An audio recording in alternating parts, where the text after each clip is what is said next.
Hey everyone, Nathan Nerdark here from Nerdarchy for Nerds by Nerds. Today we're going to be talking about a MageForge, some ethereal weapons. Before we get into that, I wanted to talk about the newsletter. Right down in the description below, you'll find a link. You can check out the newsletter. It's all the gaming nerdy stuff from Nerdarchy, as well as ways of gaming with us and chances to game with us. And Dave put some other cool player tips in there that I actually read and check out myself. So it's a good bit of stuff. So with me I have Nerdarchist Dave. And I'm Nerdarchist Ted. All right, so we talked about, in another episode of Nerdarchy, we talked about the BFFs, Face Spider and Hobgoblin. Right, so we want to build on that a little bit, and we had talked about them basically using equipment that where anything that was made of metal instead of being metal was this ethereal, this material they use from the ethereal plane, and they actually use the Face Spider silk to kind of like bind it together and give it form. So I was thinking the name Ethereal Silk, and it would totally not make sense to those people who weren't aware of it, because they would think, oh, well, it's silk, so therefore it should be, flexible. And but, some cloth or something. And it's some cloth as opposed to an actual, Steel. So First off, the appearance is it's kind of translucent and has that wispy, ghosty look to it. Yeah, and it has like the linear spider silk going through it, almost like a rutilated. Like a cage, right? Yeah. Well, I mean, in my mind, Yeah. I picture it like a spiderweb cage around the whatever the general form is. Mm-hmm. So, we said in the video that like it would have the property of needing to like go back to the ethereal plane every so often. Yeah, or it would lose its magic, much like the Drow Underdark weapon. Right, or the Puafui, or however you want to pronounce those things. Yes. So now we have to figure out what does it actually do. Oh yeah. One of the things 5th edition is kind of lacking is, and as of right now, is Special materials. Special materials.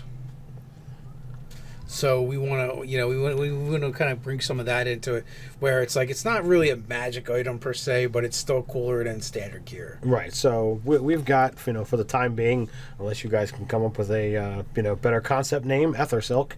So what would we say the properties of a weapon, created out of Ether Silk? I'd say it counts as magic. Okay. For striking. Well, then it's a magic item. Like if we're talking about we want to make it, because there's tons of magic items that don't get pluses or anything, but they just count as magic. Okay.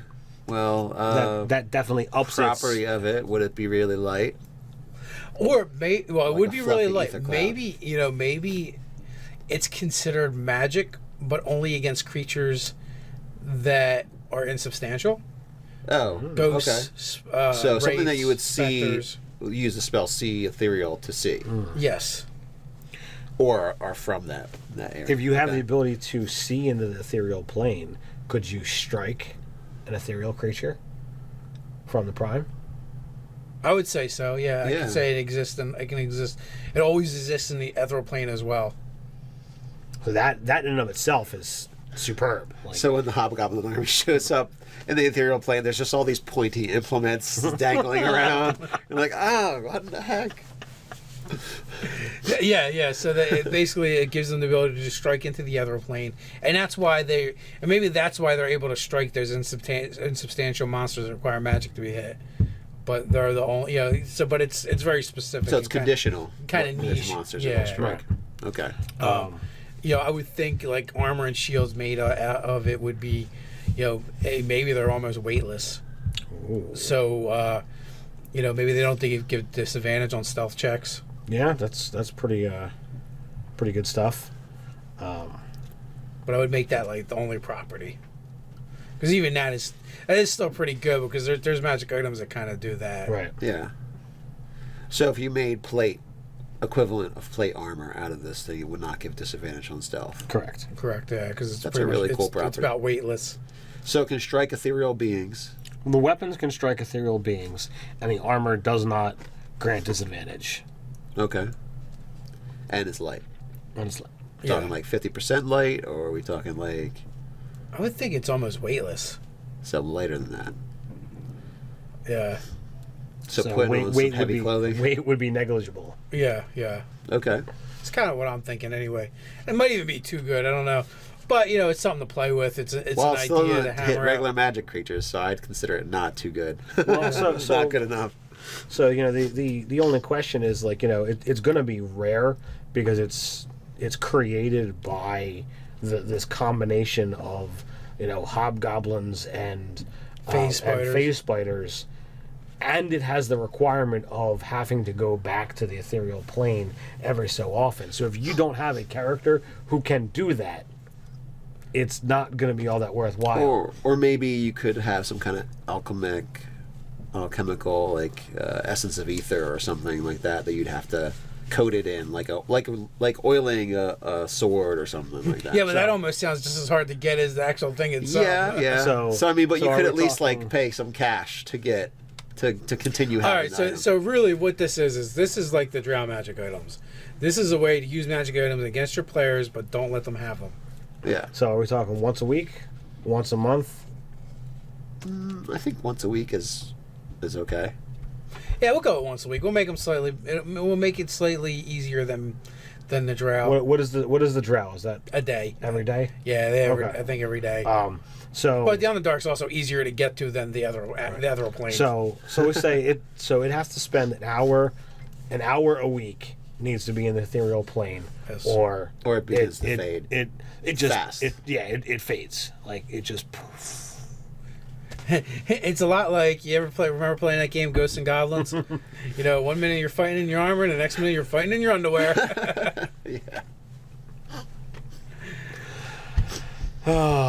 For you guys out there, I'm probably dating myself a little bit. Yeah, definitely. That's all right. Well, we've talked That about game was so freaking hard. we've talked about our gaming history, so people have a rough idea if they've been with us for a while how old we are. So, is there any type of tier to this? Like, that's the general hobgoblin. face Yeah, I spider think that's gear. like the general, but then like from there you can go on up, and we were even talking about making magic items out of it. Now I would think of like the actual magic item crafted from this doesn't have to go back to the ethereal plane. Like its form is set. It is what it is. Like we're talking about like the hobgoblin general's glaive that maybe he strikes with that thing. You got to make a death save when he gets a critical, or maybe it's an auto fail on your death save, and like. So we talked about it a little bit, but what if it's a magic weapon? Maybe it has pluses, and if he hits on a crit, you get a death save automatically, or you automatically fail a death save that you can't get back until you've rested 8 hours. Until you finish a long rest. Yeah. So Yeah. if you rack up 3 of them, somehow he crits you 3 times He crits you 3 times. You're before dead. you take a nap. Dude, the hobgoblin general that is a freaking champion. The maxed out level would be a nightmare. Oh, because that would be 18. 18 plus. Yeah. That would be Or terrible. even this weapon with that property for an assassin. I mean, you only really get to use it once per combat, that ability, but still, that's you're 2 away. That's a guaranteed crit. Yeah. Well, let's say they're down. Well, you shoot them, you attack them. They get that death save, and then you only have to knock them down, and then kick them a few times, and they're done. So Well, it's yeah, like, just so- makes it more. It makes it, yes, it's more devastating. If you go down in that combat, you could already have death saves failed. Yeah, if you roll a 1, you're done right there. First death save, you roll 1, boom. So it's like, this is like their version of the Vorpal weapon. So maybe it's like a +2 or +3 weapon. And then if they get a crit on it, you automatically get a death save until you can rest for 8 hours. Now it might never come into play because you might book it out of there and take a nap, and then you'll be fine. But So I think it's kind of intimidating to know that something For the something's rest of the happening day. to you. you're that much closer to death. Yeah. So I was thinking, since it's bringing you closer to death, I was thinking maybe he called the glaive the ethereal haunt. What do you think about something with ghosts, or the pale, or something? It's just an idea. I don't know. Those is really jumping out at me for this Yeah. one, though, I must say, though. I think we could have the people commenting figure some things out for us. What do you guys think? How do we want to name this glaive? glaive of the grave. the, Booyah! the grave glaive. You have to wield it from the beast. Now, since this armor is not weighing anything as much at all, do the face spiders have it? Because we didn't talk about it in the actual thing, but is there heavy cavalry? Where they're wearing barding, possibly. Yeah. I don't know. We can't go backwards now. That was a whole nother video ago. Well, face spider barding made out of this ethereal silk, I think is pretty cool. I don't know, guys. What do you think? Let us know. You got any cool names for the grave blade or the grave glaive blade? Let us know in the comments below. While you're at it, like, share, and subscribe. You can follow us on Twitter at Nerdarchy. You can also check out nerdarchy.com. So until next time, stay nerdy.